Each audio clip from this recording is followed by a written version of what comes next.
Hello and welcome back to Cooking with Debs, and today I am making bread and butter pudding. This is a really versatile recipe that can use any number of different extra ingredients. I've got some quite stale bread, I've got milk, I've got eggs, I've got butter, well this is margarine or butter, sugar, and then some extras. So I've got some sultanas, I've got some jam there. You could even have some little bits of chocolate broken up inside. Okay, here we go. Okay, everybody will have different amounts of bread and different size Pyrex dishes to put your bread and butter pudding in. So I'm just going to give you a rough ratio. You can use semi-skimmed or full fat milk. You can also put a bit of cream in if you've got some. I'm just going with the milk today, and I would say for every 200 millilitres of milk I would put in 1 egg, and then if I was making a lot I might put an extra egg in because my eggs are quite small. I'm going to start with about 600 millilitres. So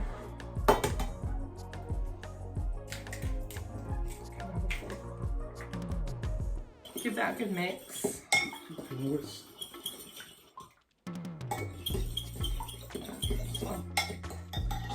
I'm going to put in, I've got a tiny bit of vanilla extract, so I'm going to pop that in as well.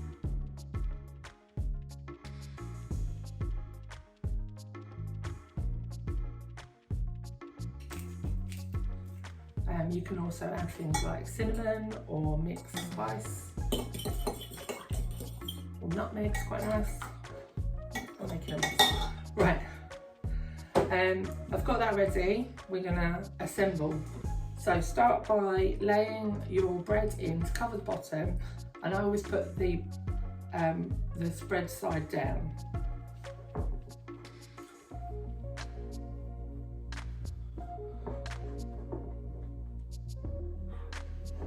It's like a jigsaw puzzle, just put it in, cut pieces if you need to.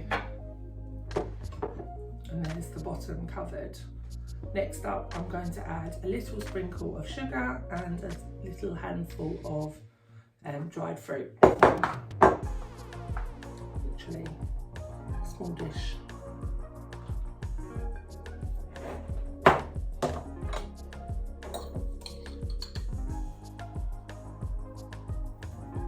That's probably about a teaspoon. And then add the next layer of bread. Again, I'm going to put the butter side down.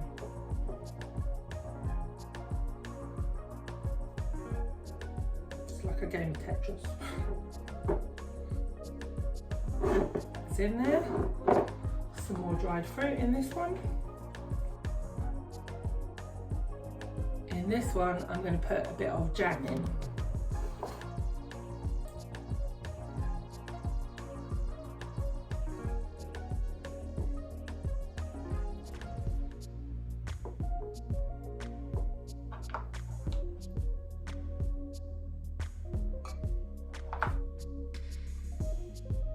I've got some jam spread on the bread, and I'm not going to add any sugar this time because the jam will be sweet enough. Now keep layering. Okay,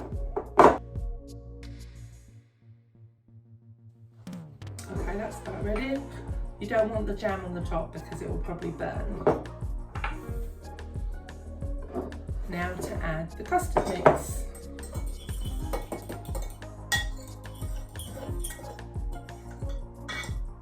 I think because my eggs are quite small, I am going to put 1 more egg in. Give it a good mix.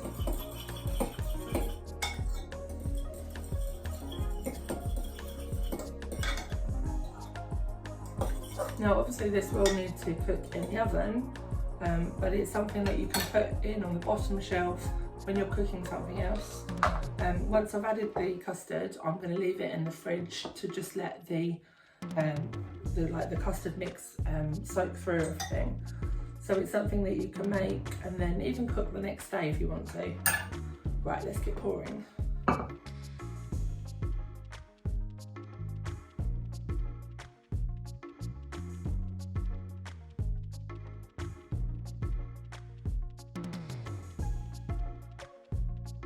and sprinkle with a little bit of sugar. I'm going to put that on this fruity one.